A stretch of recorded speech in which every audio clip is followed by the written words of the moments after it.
Buenas tardes, hoy estamos aquí por la experiencia mecánica y sistemas de transportes de fluido. Soy la alumna María Denis Camilla Caiceros y como introducción podemos mencionar que vamos a hablar sobre la relación de los fluidos en sus distintas formas y vamos a abordar este tema como mejor se pueda.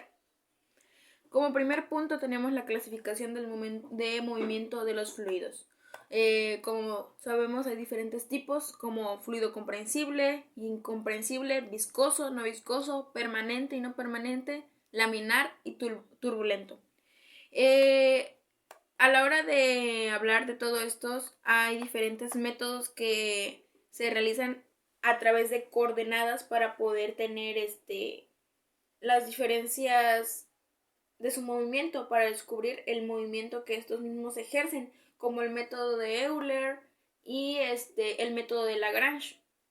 Los sistemas hidráulicos y de fluidos utilizan fluidos a presión para accionar dispositivos lineales o giratorios que se emplean en equipos de construcción, sistemas de automatización industrial, maquinaria agrícola, sistemas hidráulicos de aviones o sistemas de frenado para automóviles, ya que son muy importantes, ya que los sistemas de presión y optimización pues nos facilitan un poco nuestra vida. Hasta en nuestros carros, como lo habíamos mencionado, en los sistemas de frenado. Y pues también debemos decir que hay varios tipos de fluidos hidráulicas de uso común, como aceites, fluidos de agua, fluidos de silicona, aceites sintéticos. Muchos de estos tienen características similares como viscosidad, alta capacidad de lubricación, limpieza, estabilidad química, no son corrosivos, incapacidad de permitir el crecimiento de bacterias, son ecológicamente aceptables, entre otros. También es necesario que nosotros examinemos los fluidos o se les dé una óptima aplicación, ya que por lo general requieren medidas de tratado diferente para cada uno, ya que cada fluido tiene diferentes aplicaciones.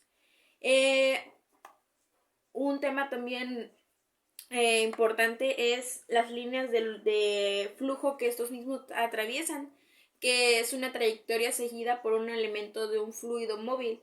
En general, a lo largo de la línea de flujo, la velocidad del elemento varía tanto en magnitud como en dirección.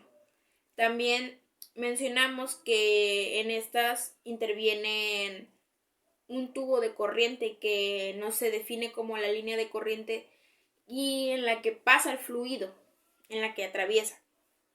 Y en estos, el flujo, las líneas de flujo, el flujo volumétrico y el flujo, volumétrico y ya. En todas estas tenemos un gran ejemplo como las corrientes marinas. Cada una tiene un flujo y las líneas de flujo son las líneas que tienen que seguir como se muestra en pantalla. También vamos a mencionar un poco de el flujo volumétrico que nos permite determinar el volumen del fluido que atraviesa una sección del conducto y ofrece una medida de velocidad con la que se desplaza el fluido por el mismo. Por tanto, es fácil decir que su medida es especialmente interesante en ámbitos tan diversos como la industria, medicina, construcción y la investigación, entre otros más. Un punto que no habíamos abordado, que es el flujo másico, que se refiere a la velocidad a la que la masa de una sustancia pasa a través de una superficie dada.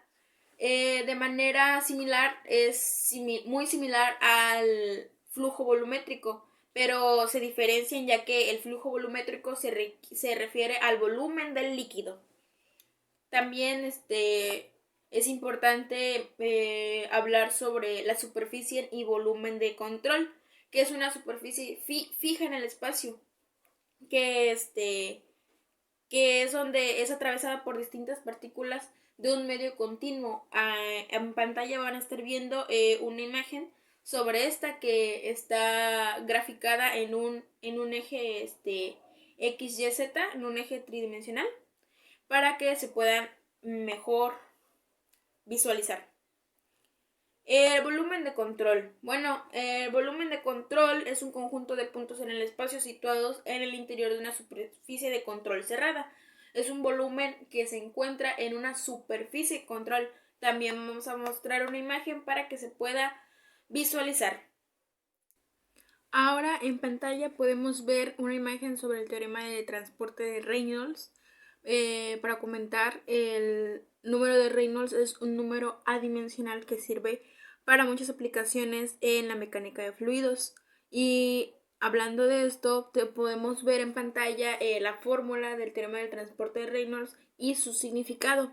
Podemos mencionar que la variación de la propiedad B en el sistema equivalente a la acumulación de la dB dentro del volumen de control más el flujo neto da la salida de B a través de la superficie de control.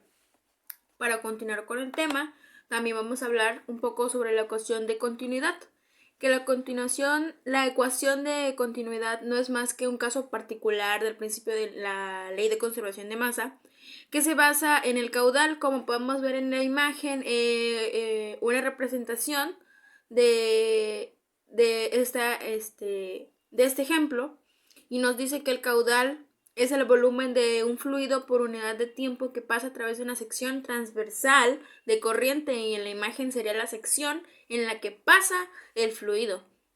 Dado que el caudal es el producto de la superficie de una sección del conducto por la velocidad con la que fluye el fluido, tendremos que en dos puntos de una misma tubería se debe cumplir que Q es igual a Q2 y S1 por B1 igual a C2 B2. Ahí podemos ver también el significado de las variables. Continuando, vamos también a platicar sobre la ecuación de Bernoulli. La ecuación de Bernoulli se expresa como la ley de conservación de la energía mecánica para un líquido ideal, obviamente en movimiento, ya que todas estas tienen que ver con el movimiento del fluido, la cual se puede presentar en tres formas. La energía de posición, de presión o cinética. Y aquí podemos ver en pantalla su fórmula y una representación gráfica. La ecuación de energía. Ahora vamos. Esta ecuación es interesante ya que es solo la ecuación de Bernoulli, pero digamos que ampliada, la cual permite resolver problemas en los que se producen pérdidas de ganancias de energía. La interpretación de esta ecuación podemos verla en la figura que está a continuación.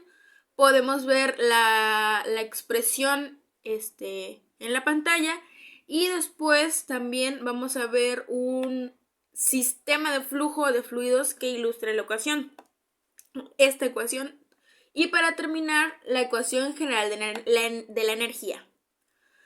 También vamos a comentar un poco sobre la cantidad de la ecuación de la cantidad de movimiento lineal y angular. Bueno, la primera se expresa a través de la segunda ley de Newton. Esto quiere decir que la tasa de cambio de la cantidad de movimiento es dada a porción de fluido. Es igual a la resultante de las fuerzas que actúan sobre esta porción. Existen diferentes formas de describir esta ley, ¿no? Como vemos en pantalla, estamos viendo una representación de la ecuación que nos ayuda a determinar la cantidad de movimiento contenida. También la cantidad de movimiento angular se representa, nos dice que de una partícula en relación con un eje a través del origen se define mediante el producto cruz del vector de posición instantáneo a través de la partícula R y su cantidad de movimiento lineal instantánea.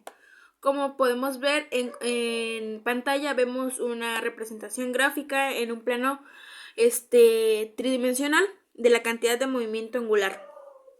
Y para terminar este tema vamos a mencionar un poco la ecuación integral de movimiento cinético o momento angular. Ok,